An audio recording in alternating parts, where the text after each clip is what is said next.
Everyone. Let's start with our today's lecture.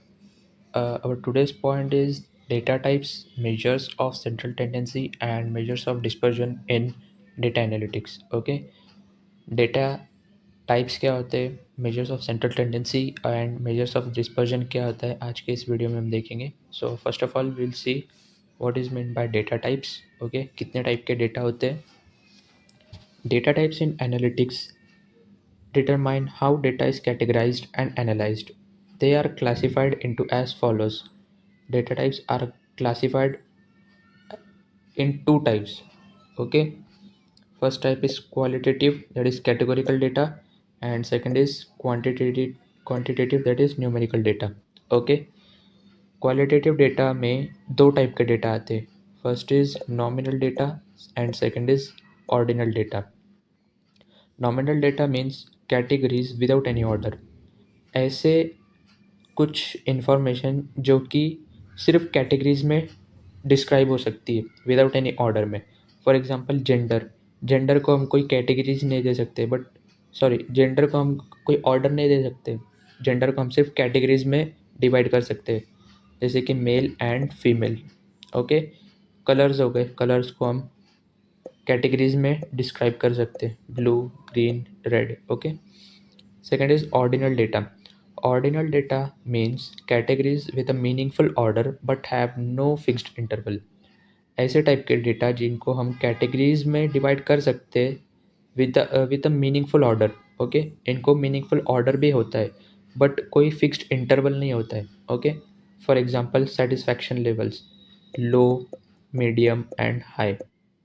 Okay, education level, that is bachelors, masters, PhDs etcetera. Okay, so इसे हम क्या कहेंगे, qualitative data, और इसे हम कहेंगे नॉमिनल डेटा एंड इसे कहेंगे ordinal data. Okay, let's talk about quantitative data. इसको हम न्यूमेरिकल डेटा भी कहते हैं. ओके, न्यूमेरिकल डेटा में सबसे पहला आता है हमारे पास में discrete data and second is continuous data. Okay, discrete data means whole number और काउंटेबल वैल्यूज़. ऐसे ऐसे टाइप का डेटा जो कि काउंटेबल वैल्यूज़ में डिस्क्राइब हो सके. For example number of the students in the class and number of orders placed. Okay, ऐसी चीज़ें जो कि काउंट हो सके उससे हम कहेंगे डिस्क्रीट डेटा. और कंटिन्यूस डेटा के बारे में बात करें तो it measured values with infinite precision. Okay, ऐसे टाइप की डेटा जो कि मेजर तो हो सकता है बट इन्फिनिट प्रिसीजन में हो सकता है. Okay, for example height, temperature and weight. Okay, ये मेजर तो हो सकता है बट इन्फिनिट प्रिसीजन में हो सकता है.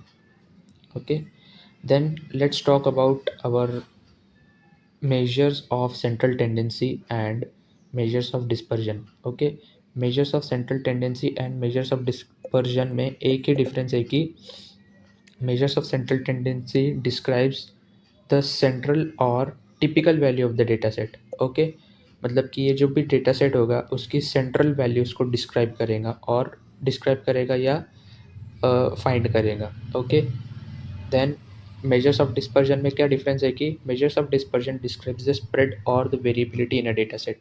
मतलब कि पूरे डेटा सेट में जो वैल्यूज़ है वो कितनी स्प्रेड है उसके बारे में हमें कौन बताएगा, measures of dispersion. Okay, so measures of central tendency में हमारे पास सबसे पहले आता है मीन. ओके, मीन का जो फॉर्मूला होता है वो क्या होता है, summation of x upon n. Okay, यहाँ पर समेशन ऑफ एक्स मीन्स जितने भी डेटा सेट में वैल्यूज़ प्रेजेंट है उनका समेशन या उनका addition upon number of values present in the data set. Okay, so इस वैल्यू से, इस फॉर्मूले से हमें क्या मिलेगा, मीन की वैल्यू मिलेगी उस डेटा सेट की. Okay, and second is median, the middle value when the data is arranged in the order. Okay, अभी डेटा सेट में ये क्या करता है कि डेटा सेट में से जो भी उसकी मिडल वैल्यू होगी उसको फाइंड करेगा. अगर कभी डेटा सेट ऑर्डर में अरेंज्ड होंगे. ओके, अगर कभी फॉर एग्जांपल 5 वैल्यूज़ है, एक डेटा सेट में 5 वैल्यूज़ है, तो ऑब्वियसली उसका जो थर्ड नंबर होगा वो उसका क्या होगा, मीडियन होगा. बट अगर कभी 6 नंबर्स है एक डेटा सेट में, सो हम क्या करेंगे कि सेकंड नंबर को, सॉरी, थर्ड नंबर को और फोर्थ नंबर को एडिशन करके उसको डिवाइडेड बाय 2 करके उसका मीडियन हम निकाल सकते हैं. ओके, यहाँ पर एक एग्जांपल दिया गया है, the median salary in a company gives a better sense of typical earnings when there are extreme low values not affected by the outliers. Okay. Then mode. Mode means the most frequent occurring value in the data set. मतलब कि data set में कुछ ऐसे values जो कि बार बार repeat हो रही है. ओके, मोस्ट फ्रिक्वेंटली रिपीट हो रही है, तो उससे हम क्या बोलेंगे, मोड बोलेंगे. फॉर एग्जांपल, एक डेटा सेट है जिसके अंदर 10 वैल्यूज है और उस डेटा सेट में जो 6 है वो बार बार रिपीट हो रहा है, तो उस डेटा सेट का जो मोड होगा वो क्या होगा, 6 होगा. Then let's talk about measures of dispersion. Okay, measures of dispersion में हमारे पास सबसे पहले आता है रेंज. ओके, रेंज का फार्मूला क्या है, maximum value minus minimum value. Okay, यहाँ पर एक एग्जांपल भी दिया गया है. If the highest salary in a company is $2 lakh and the lowest is $30,000, then the range is $1,70,000. Okay, मतलब कि मैक्सिमम वैल्यू कितनी है यहाँ पर, $2 lakh. ओके, और मिनिमम वैल्यू कितनी है, $30,000. अगर कभी मैक्सिमम वैल्यू में से माइनस मिनिमम वैल्यू किया तो हमें $1,70,000 मिलेंगे. ओके, सो ये रेंज फाइंड करने में हमें हेल्पफुल होता है ये वाला formula. Then second is variance. Variance measures how far the data points are from the mean. Okay, for example, अभी ये एक डेटा सेट है. ओके, या तो ये एक डेटा सेट है, या एक ये लाइन है, ये उसका मीडियन है यहाँ पर. ओके, ये क्या हो गया, मीन हो गया, ये मीन है यहाँ पर उसका.